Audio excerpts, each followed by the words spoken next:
जय हिंद दोस्तों, स्वागत है आपका हमारे YouTube चैनल चित्तौड़िया क्लासेस में। आज हम आपको बता रहे हैं 2021 के लिए सामाजिक विज्ञान 3 घंटे 15 मिनट का पूरा पेपर, जो कि 70 नंबर के लिए होगा। यह प्रश्न पत्र 2 खंडों का एवं ख में विभाजित है। प्रत्येक खंड के सभी प्रश्न एक साथ हल करना आवश्यक है। प्रत्येक खंड का उत्तर नए प्रश्न से प्रारंभ किया जाए। इसमें हम आपको बताएंगे केवल और केवल 3 अंक के लिए पूछा जाने वाला लघु उत्तरीय प्रश्न। जी हाँ दोस्तों, इस वीडियो को देखकर सभी लघु उत्तरीय आपके क्लियर होने वाले हैं, तो जल्दी से देख लीजिए इस वीडियो को। पहला क्वेश्चन है, फ्रांसीसी क्रांति की उन घटनाओं का उल्लेख कीजिए जिन्होंने यूरोप के अन्य भागों से संबंध रखने वालों को प्रभावित किया था। दूसरा क्वेश्चन है, अनेक यूरोपीय देशों में पढ़े लिखे मध्य वर्ग के नेतृत्व में क्रांति 1848 ईस्वी में आरंभ हो गई थी। उपयुक्त उदाहरण देकर स्पष्ट कीजिए। नेक्स्ट क्वेश्चन है, मैथ्सनी ने यह किस प्रकार महसूस किया कि स्वतंत्रता संघर्ष में राष्ट्र राज्यों का निर्माण एक आवश्यक कदम है। व्याख्या कीजिए। अगला क्वेश्चन है, 19वीं सदी में यूरोप में राष्ट्रवाद के विकास के लिए उत्तरदायी किन्हीं 4 प्रमुख कारणों का जर्मन एकीकरण की प्रक्रिया का संक्षेप में पता लगाइए। गांधी जी ने असहयोग आंदोलन क्यों स्थगित कर दिया, अथवा वर्ष 1922 में गांधी जी ने असहयोग आंदोलन क्यों स्थगित किया। अगला क्वेश्चन है, नमक यात्रा की चर्चा करते हुए स्पष्ट करें कि यह उपनिवेशवाद के विरुद्ध प्रतिरोध का असरदार प्रतीक था, या नमक सत्याग्रह क्यों प्रारंभ किया गया उसका संक्षिप्त विवरण दीजिए, या नमक कानून ब्रिटिश सरकार का दमनकारी कदम था, कैसे, स्पष्ट करें। अगला क्वेश्चन है, रोलेक्ट एक्ट क्या था, उसका विरोध कैसे किया गया, क्या परिणाम हुआ। ब्रेटन वुड्स समझौते का क्या अर्थ है, अथवा विश्व अर्थव्यवस्था को सुनिश्चित करने में ब्रेटन वुड्स ने क्या भूमिका निभाई। G77 देशों से आप क्या समझती हैं। G77 को किस आधार पर ब्रेटन वुड्स की जुड़वां संतानों की प्रतिक्रिया कहा जा सकता है, अथवा G77 संगठन विकासशील देशों ने क्यों बनाया।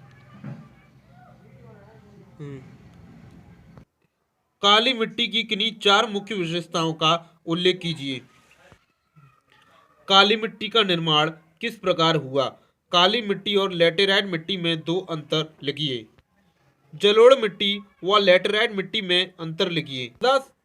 मृदा संरक्षण क्यों आवश्यक है, 2 कारण बताइए, अथवा भारतीय मिट्टी के संरक्षण हेतु 5 सुझाव दीजिए, अथवा मृदा क्षरण से आप क्या समझते हैं।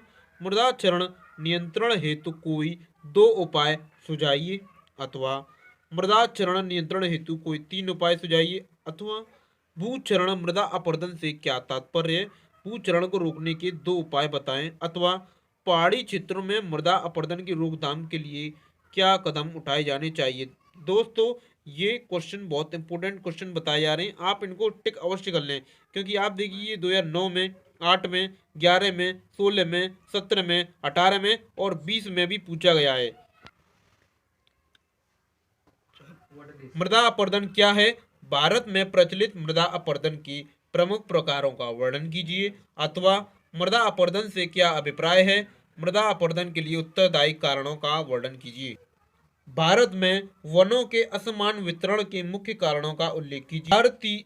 भारतीय वनों की प्रमुख विशेषताओं का वर्णन कीजिए। इस वीडियो में दिखाए जा रहे आपको सारे क्वेश्चन बहुत इंपॉर्टेंट हैं, आप इन्हें अवश्य याद कर लें। वनों के किन्हीं 4 लाभों का वर्णन कीजिए, आप 10 लाभ भी याद कर सकते हैं, अथवा वनों के महत्व का वर्णन कीजिए। ये तो बहुत सिंपल है, आप आसानी से बता सकते हैं। पर्यावरण में गिरावट से आप क्या समझते हैं। अगला क्वेश्चन है 3 अंकों के लिए, जल संसाधनों से क्या अभिप्राय है, भारत के लिए इनका क्या महत्व है। टेहरी बांध परियोजना की स्थिति एवं महत्व पर प्रकाश डालिए। टेहरी बांध किस राज्य की किस नदी पर निर्मित किया गया। नागार्जुन सागर परियोजना के कोई 4 लाभ लिखिए। भारतीय कृषि की किन्हीं 3 समस्याओं का वर्णन कीजिए, अथवा भारत में निम्न कृषि उत्पादकता के 3 प्रमुख कारण बताइए, अथवा भारतीय कृषि के पिछड़ेपन के कोई 3 कारण लिखिए। एक सेकंड जाओ। भारत में कृषि उत्पादकता के में वृद्धि के 3 सुझाव दीजिए, अथवा भारतीय कृषि की न्यून उत्पादकता की समस्या को दूर करने के लिए 3 उपाय सुझाइए। धान की खेती के लिए उपयुक्त तापमान, वर्षा तथा मिट्टी का उल्लेख कीजिए। चावल की उपज के लिए आवश्यक 3 भौगोलिक दशाओं का वर्णन कीजिए। भारत में हरित क्रांति की किन्हीं 3 विशेषताओं का वर्णन कीजिए, अथवा हरित क्रांति किसे कहते हैं। भारत में हरित क्रांति के कोई 2 लाभ बताइए। हरित क्रांति किसे कहती हैं, हरित क्रांति की किन्हीं 2 विशेषताओं का वर्णन कीजिए। ऊर्जा संसाधन से क्या आशय है, इन्हें कितने स्रोतों में वर्गीकृत किया जा सकता है, अथवा ऊर्जा संसाधन से क्या तात्पर्य है। भारत में किन्हीं 2 ऊर्जा क्षेत्रों का उल्लेख कीजिए। या ऊर्जा संसाधन से आप क्या समझते हैं, किन्हीं 2 पारंपरिक ऊर्जा संसाधनों के नाम बताइए। ऊर्जा संसाधनों का संरक्षण भारत में क्यों आवश्यक है, कारण बताइए। अधात्विक खनिज किसे कहती हैं, ऐसे 2 खनिजों के नाम लिखिए। धात्विक खनिज किसे कहती हैं, ऐसे 2 खनिजों के नाम लिखिए। अभ्रक की उपयोगिता बताइए। भारत में इसके 2 उत्पादक राज्यों के नाम भी लिखिए।